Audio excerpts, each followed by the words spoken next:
अगर आपका BP high रहता है और आप ब्लड प्रेशर के मरीज़ हैं, तो आपको अपनी सेहत का ख़्याल रखना चाहिए और कुछ ऐसी खुराक हैं जो कि आपको अपनी खुराक में शामिल नहीं करनी चाहिए और उनसे एहतियात करनी चाहिए कि वो आप ना खाएँ।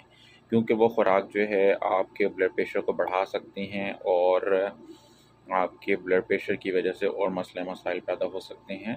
अपनी सेहत का ख़्याल रखें। उस फूड्स में कौन-कौन सी हैं, जैसे कि नमक जो है वो हमारी खुराक में ज़्यादा नहीं होना चाहिए। नमक वाली चीज़ें जैसे कि चिप्स है, अचार है या हमारा रेड मीट है, जिसे हम बड़ा और छोटा गोश्त कहते हैं, और किसी भी किस्म का जो है हम लोग जमा हुआ फ्रोज़न फूड जो है वो इस्तेमाल ना करें, और सोडा ड्रिंक्स जैसे बोतल वग़ैरह हैं वो इस्तेमाल ना करें।